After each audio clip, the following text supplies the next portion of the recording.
Assalamu alaikum my dear students, my name is Arman Riaz. Today we will discuss about topic number 13.2 and 13.3 जिसमें basically हमारे पास first one है speed of sound. Speed of sound क्या चीज़ होती है? Sound waves require a medium with vibrating particles to travel. कह रहा है जितने भी साउंड वेव्स हैं उसको ट्रेवल करने के लिए मीडियम रिक्वायर होता है। मीडियम से मुराद सॉलिड, लिक्विड और गैस तीनों चीज़ें हो सकती हैं।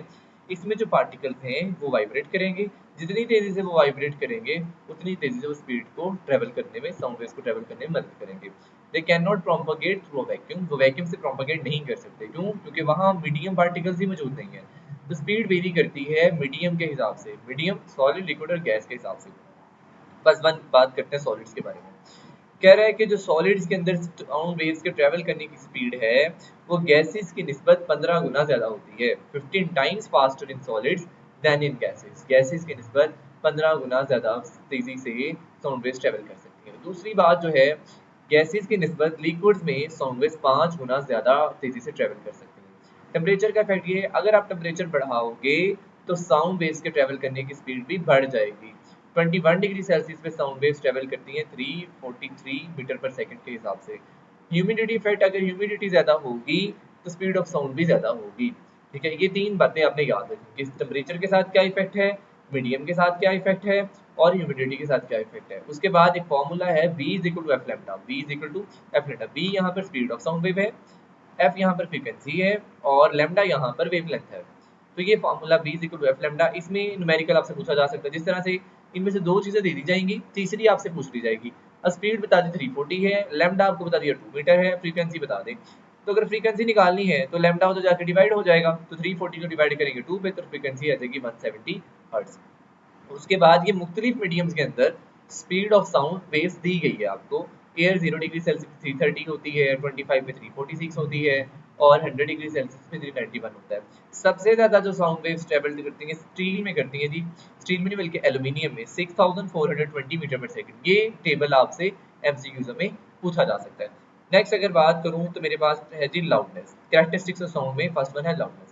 Loudness is the property of a sound that allows us to differentiate between loud and a faint sound। कह रहा है कि आपको हेल्प करता है, ये प्रॉपर्टी आपको हेल्प करती है कि कोई साउंड कितना ऊंचा है या कितना मध्यम है। फेंट का मतलब मध्यम होता है, तो कितनी कोई साउंड ऊंची है कितनी कोई मध्यम है, ये आपकी साउंड की जो प्रॉपर्टी है वो लाउडनेस बताता है। अब ये लाउडनेस में आपको एम्पलीट्यूड कंपैरिजन दिया गया है कि जो वाइब्रेटिंग बॉडी का एम्पलीट्यूड होता है वो साउंड की लाउडनेस को इफेक्ट करता है। तो डिपेंड करता है एम्पलीट्यूड पे, वाइब्रेटिंग बॉडी का अगर एम्पलीट्यूड ज्यादा है तो लाउडनेस ज्यादा होगी। जिस तरह से आप गिटार की स्ट्रिंग्स है, जितना फोर्सफुली आप उसको स्ट्रक करोगे, प्लग करोगे, उतना बड़ा एम्पलीट्यूड होगा और उतनी ज्यादा साउंड आएगी। एक ड्रम को आप जितना जोर जोर से स्ट्राइक करोगे उतना ज्यादा उसके मेम्ब्रेन का एम्पलीट्यूड होगा और उतनी ज्यादा आपको लाउडर नॉइस सुनाई दे रहा होगा। ये है जी क्वाइट साउंड जिसमें हल्की हल्की सी है, एम्पलीट्यूड कम है, और ये है लाउड साउंड की वेव जिसमें एम्पलीट्यूड ज्यादा है।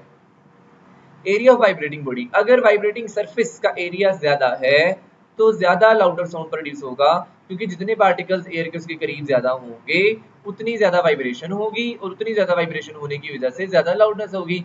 लार्ज ड्रम ज्यादा लाउड होता है छोटे ड्रम से, ढोल की आवाज ज्यादा होती है ढोलक से। Placing a tuning fork on a solid surface like bench amplifies the sound by increasing the vibrating area। हमने कल ट्यूनिंग फॉर्क के बारे में पढ़ा था कि हम वाइब्रेशन को देखना चाहते हैं, हम साउंड को देखना चाहते हैं। आपने उसको क्या किया, उसको रबर हैमर के साथ स्ट्राइक करने के बाद आपने उसको सॉलिड सरफेस के ऊपर रख दिया, बेंच के ऊपर रख दिया। जैसे ही बेंच पे रखा तो उसका सरफेस एरिया इंक्रीज हो गया। वाइब्रेटिंग सरफेस एरिया इंक्रीज होने की वजह से आपका वो जो एम्पलीट्यूड है वो बढ़ गया, वाइब्रेशन का एम्पलीट्यूड बढ़ गया, जिसकी वजह से आपको लाउडर साउंड सुनाई देने लगा। Distance from a vibrating source, और अगर कोई चीज वाइब्रेट कर रही है उसकी जो डिस्टेंस है वो बढ़ रहा है, आप दूर जाते जा रहे हैं वाइब्रेटिंग सोर्स से, स्पीकर है दूर लगा हुआ है तो आपको आवाज कम आएगी, लाउडनेस कम होगी। कहता है loudness decreases as distance increases. जैसे जैसे डिस्टेंस बढ़ेगा वैसे वैसे लाउडनेस कम होगी, क्योंकि जो एम्पलीट्यूड ऑफ साउंड वेव है वो डिस्टेंस के साथ डिमिनिश होता है, कम होता है। तो परसेप्शन, दूसरी बात परसेप्शन भी अहम है कि जो लिसनर हियरिंग एबिलिटी है, किसी के सुनने की जो सलाहियत है, उससे परसेप्शन मैटर करती है, लाउडनेस मैटर नहीं करती, परसेप्शन। जैसे बूढ़े जो लोग होते हैं उनको आवाज कम सुनाई देती है, एज के साथ साथ आपके सुनने की एबिलिटी, हियरिंग एबिलिटी कम होती है। ठीक है, तो intensity of sound the measurable objective quantity, कह रहा है ऐसी मेजरेबल ऑब्जेक्टिव क्वांटिटी है जो ह्यूमन परसेप्शन पे डिपेंड नहीं करती। जबकि परसेप्शन जो है ये डिपेंड करती है, इंसान की सुनने की सलाहियत एज के साथ डिफरेंट होती है। अगर बच्चा छोटा है तो उसकी सुनने की सलाहियत ज़्यादा है, अगर बूढ़ा बंदा है उसकी सुनने की सलाहियत कम है, तो परसेप्शन मैटर करेगी। जबकि इंटेंसिटी ऑफ साउंड में परसेप्शन मैटर नहीं करती, बल्कि ये एक मेजरेबल ऑब्जेक्टिव क्वांटिटी है। नेक्स्ट बात करते हैं पिच के बारे में। Pitch is the characteristic of sound that allows us to differentiate between a shrill and a deep grave sound.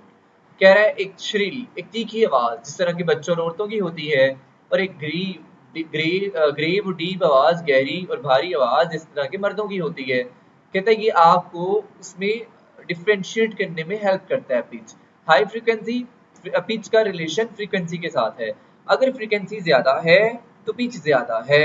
Pitch ज्यादा होने का मतलब ये है कि ये श्रिल साउंड है, तीखी आवाज है, जिस तरह बच्चों और औरतों की होती है। लो फ्रीक्वेंसी साउंड का मतलब लोअर पिच, डीप और ग्रेव, भारी आवाज जिस तरह से मर्दों की होती है। अगर पिच ज्यादा है तो नंबर ऑफ वाइब्रेशन पर सेकंड ज्यादा होंगी, जिस तरह की ये आपको ऊपर वाली में दिखाया गया है। अगर लो पिच है तो फ्रीक्वेंसी कम है, मतलब नंबर ऑफ वाइब्रेशन कम होंगी। तो ये है, पिच डायरेक्टली रिलेट करता है फ्रीक्वेंसी से। फ्रीक्वेंसी ज्यादा तो पिच ज्यादा, फ्रीक्वेंसी कम तो पिच कम होगी। उसके बाद quality. Quality of a sound allows us to differentiate between two same sounds. दो सेम साउंड्स हैं लेकिन उनकी पिच और उनकी लाउडनेस भी सेम है। आप डिपेंड करेगा कि जो उसका वेव पैटर्न है, जो उसकी वेव फॉर्म है वो यूनिक है, जिससे वो बन रहा है। साउंड सोर्स जो प्रोड्यूस करेगा उस तरह जो यूनिक वेव फॉर्म्स होंगी उस पर डिपेंड करती है क्वालिटी ऑफ साउंड। जैसे कि वायलिन है, वायलिन की अपनी साउंड है, फ्लूट की अपनी साउंड है, गिटार की अपनी साउंड है, ट्रायम्पेंट की अपनी साउंड है। अब वायलिन जो है इससे रिच कम्प्लेक्स वेव फॉर्म्स होती हैं जिसमें बहुत सारे हार्मोनिक्स होते हैं, और लेवल्स ऑफ कम्प्लेक्सिटी जो है वो वेरी करता है, मुख्तलिफ होता है। फ्लूट, बांसुरी जो है सिंपलर होती है, रेगुलर वेव फॉर्म होता है और ज्यादा क्लीनर और प्योरर साउंड प्रोड्यूस होता है। जबकि ट्रम्पेट जो है इसका अपना यूनिक ऑसिलेशन पैटर्न है, जबकि आपको ऑसिलोस्कोप के ऊपर नजर आ रहा होता है। Shape of sound wave on oscilloscope, जो ऑसिलोस्कोप के ऊपर शेप ऑफ साउंड वेव होती है वो इंस्ट्रूमेंट की कंस्ट्रक्शन पे डिपेंड करती है कि उसके कंस्ट्रक्शनल फीचर्स किस तरह से हैं, वो किस तरह का यूनिक वेव पैटर्न प्रोड्यूस करेगा। क्योंकि वो वाइब्रेशन जिस तरह से कर रहा होगा कंस्ट्रक्शन के डिफरेंट होने की वजह से, उस वजह से डिफरेंट वेव पैटर्न प्रोड्यूस होगा। और ये जो वेव पैटर्न है, ये जो वेव फॉर्म्स हैं, ये आपके रीजन है डिफरेंट इंस्ट्रूमेंट के डिफरेंट साउंड प्रोड्यूस करने की, अगरचे उनकी सेम पिच और सेम लाउडनेस हो। जिस तरह के वायलिन है, जिस तरह की फ्लूट है, जिस तरह से ट्रम्पेट है, ऑसिलोस्कोप के ऊपर ये आपको मुख्तलिफ वेव पैटर्न्स नजर आ रहे हैं। उसके बाद है नॉइज। नॉइज जो है शोर होता है और एक म्यूजिकल साउंड होता है। म्यूजिकल साउंड में पिच भी कंट्रोल होती है, क्वालिटी भी कंट्रोल होती है, आमतौर पर गिटार, वायलिन, रिकॉर्डर, ड्रम से, और आपको सुनने में अच्छा लगता है। नॉइज इरेगुलर होगा, सडन वाइब्रेशंस होंगी, ट्रैफिक का शोर है, ड्रोवर स्लैमिंग है, मशीनरी है, हॉर्श और अनप्लेजेंट साउंड है। कह रहा है नॉइज रिजल्ट होता है हमेशा इरेगुलर सडन वाइब्रेशन से। ये एक पोल्यूशन की फॉर्म है जो इंसान और जानवर दोनों को अफेक्ट करती है। अब इसके effects, what are the effects of noise pollution.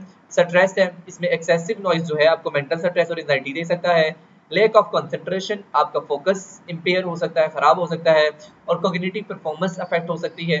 Hearing loss हो सकता है, अगर आप बहुत देर तक बहुत ज्यादा नॉइज सुनते हैं तो पॉसिबल है कि आपका जो सुनने की एबिलिटी वो जा सकती है। स्लीप एंड डिस्टर्बेंसेस हो सकती हैं, noise disturbs normal sleep patterns, आपके सोने के जो पैटर्न्स हैं उसको खराब कर सकता है, बायोलॉजिकल रिदम्स को खराब कर सकता है। अग्रेशन और हाइपरटेंशन जो कि इंक्रीज ब्लड प्रेशर और एग्रेसिव बिहेवियर के साथ लिंक करता है। नॉइज पोल्यूशन ज्यादा कहता है सेफ आमतौर पर जो नॉइज लेवल है वो 85 टू 90 डेसिबल्स है, मैक्सिमम 8 आवर्स वर्किंग डे। ठीक है, एक वर्किंग डे के अंदर 8 घंटे, मैक्सिमम 85 टू 90 डेसिबल है। अगर इससे ज्यादा होगा तो वो रेकमेंडेड नहीं है। कह रहा है किस तरह से नॉइज पोल्यूशन से बचा जाए। आमतौर पर जो है user quieter and eco friendly machinery का इस्तेमाल किया जाए। इस तरह की मशीनरी इस्तेमाल ना की जाए जिससे ज्यादा से ज्यादा शोर प्रोड्यूस हो। साउंड बैरियर्स इंस्टॉल किए जाए, इस तरह की बिल्डिंग्स बनाई जाए जिसमें साउंड कम से कम आए। वेयर हेयरिंग प्रोटेक्शन डिवाइसेस, और अगर आप किस तरह की मशीनरी यूज कर रहे हैं जिसमें बहुत ज्यादा नॉइज प्रोड्यूस होता है तो आप प्रोटेक्शन डिवाइसेस पहने। और ट्री प्लांटेशन करें। कुदरती तौर पर अल्लाह ताला ने दरख्तों के अंदर ये एबिलिटी रखी है कि वो साउंड वेव्स को नेचुरली अब्सॉर्ब करते हैं। नेक्स्ट इसका रिव्यू कर लेते हैं। ये बेसिकली इसमें दिया हुआ है कि लाउडनेस फेंट और लाउड में है, और एम्पलीट्यूड, एरिया और डिस्टेंस पे डिपेंड करता है। पिच श्रिल और डीप और ग्रेव साउंड के बारे में है, फ्रीक्वेंसी से रिलेट करती है। क्वालिटी या इसको टिम्बर भी बोलते हैं, या सेम लाउडनेस सेम पिच की होती है, लेकिन डिपेंड करता है वेव फॉर्म किस तरह की है, वेव फॉर्म की शेप किस तरह की, किस तरह का यूनिक वेव पैटर्न है। नॉइज में इरेगुलर सडन वाइब्रेशन होती है, पोल्यूशन की फॉर्म है, सेफ लेवल 85 टू 90 डेसिबल होता है। Intensity measurable quantity of sound होती है, जो कि ह्यूमन परसेप्शन पे डिपेंड नहीं करती। और स्पीड हमने पढ़ा सॉलिड में सबसे ज्यादा, लिक्विड में उसमें कम, और गैसेस में उससे कम होती है। और जो एरिया जो फैक्टर लाउडनेस को अफेक्ट करते हैं वो एम्पलीट्यूड है, एरिया वाइब्रेटिंग बॉडी है, और डिस्टेंस फ्रॉम अ सोर्स है।